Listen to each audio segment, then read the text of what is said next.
اب آ رہی ہے وہ اصل اہم بات جو میں نے آج ابتدا میں بیان کر دی تھی، وَمِنْهُمْ أُمِّيُّونَ، ان میں سے بھی ایک طبقہ تو ہے ان پڑھ لوگوں کا۔ اب دیکھیے امی اصل میں تو ایک طرح سے کہنا چاہیے کہ مشرکین عرب کے لیے لفظ ہے قرآن مجید میں۔ کیوں؟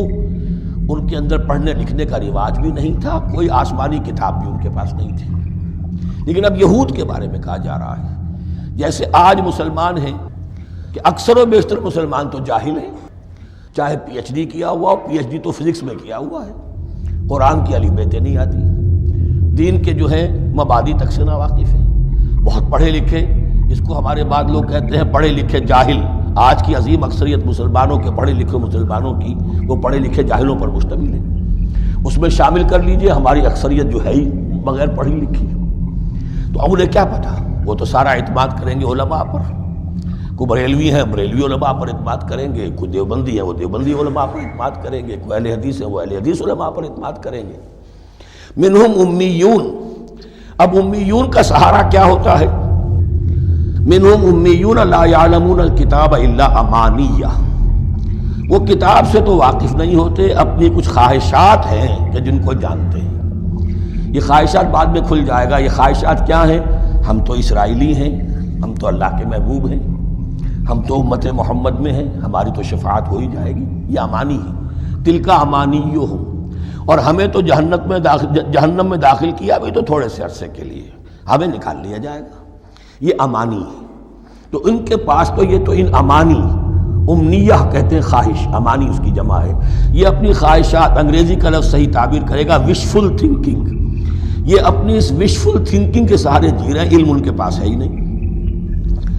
وَإِنْهُمْ إِلَّا يَظُنُّونَ، اور وہ نہیں کچھ کر رہے مگر ظن و تخمین، گمان ہے، ان کے اپنے من گھڑت خیالات ہیں۔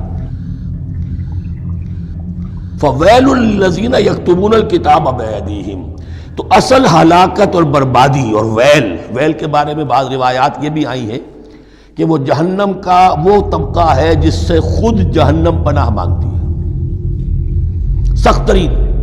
تو وہ ویل، وہ تباہی جو ہے ان کے لیے ہے جو کتاب لکھتے ہیں اپنے ہاتھ سے، ثم یقولون ھذا من عند اللہ، اور پھر کہتے ہیں یہ اللہ کی طرف سے ہے، لیشتروا بہ ثمنا قلیلا، تاکہ حاصل کر لیں اس سے کچھ بڑی گھٹیا سی حقیر سی قیمت، یعنی فتویٰ نویسی جس کا معاملہ ہے۔ اب کوئی شخص آیا، اس نے ایک رائے پوچھی، انہوں نے اپنا جو بھی ہے وہ لکھا، کہا یہی دین کا تقاضا ہے، بس یہی علم ہے، یہی اللہ کی بات ہے۔ اب اس میں کتنا کچھ واقعتاً انہوں نے صحیح بات کہی ہے، کتنی ہٹ درمی سے کام لیا ہے، کتنی کسی رشوت کے مبنی کو رائے دی ہے، خود بدلتے نہیں قرآن کو بدل دیتے ہیں، وہ کس درجہ فقیہان حرم بے توفیق۔ تو یہ ان کے علماء کا کردار تھا۔ ثم یقولون ھذا من عند اللہ لیشتروا بہ ثمنا قلیلا فویل لہم مما کتبت ایدیہم، تو ہلاکت اور بربادی ہے ان کے لیے اس چیز سے کہ جو ان کے ہاتھوں نے لکھی، وویل لہم مما یکسبون، اور ان کے لیے ہلاکت اور بربادی ہے اس کمائی سے جو وہ کر رہے ہیں۔ یہ سارا دھندا جو ہے فتویٰ فروشی کا اور دین فروشی کا، اس کے لیے تباہی وہ اپنے لیے مول لے رہے ہیں، اس سے کوئی ان کو اللہ تعالیٰ کے ہاں کوئی اجر و ثواب نہیں ملے گا۔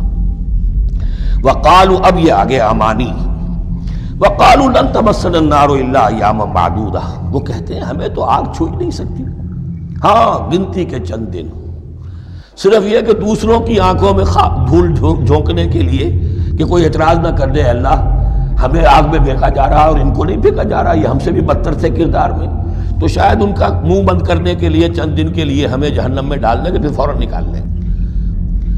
وقالوا لن تمسنا النار الا ایاما معدودہ، اور وہ کہتے ہیں کہ نہیں چھو سکتی ہمیں آگ مگر گنتی کے چند دن۔ قل اتخذتم عند اللہ عہدا، ان سے کہیے کیا تم نے اللہ سے کوئی عہد لے لیا ہے، کوئی قول و قرار ہو گیا ہے؟ فلن یخلف اللہ عہدہ، کہ تمہیں یہ یقین ہے کہ اللہ اپنے عہد کے خلاف نہیں کرے گا؟ ام تقولون علی اللہ ما لا تعلمون، یا تم اللہ کی طرف اس بات کی نسبت کر رہے ہو، تہمت لگا رہے ہو، جڑ رہے ہو یہ بات اللہ پر جو تم نہیں جانتے، جس کے لیے تمہارے پاس کوئی علم نہیں ہے۔ اللہ العظیم۔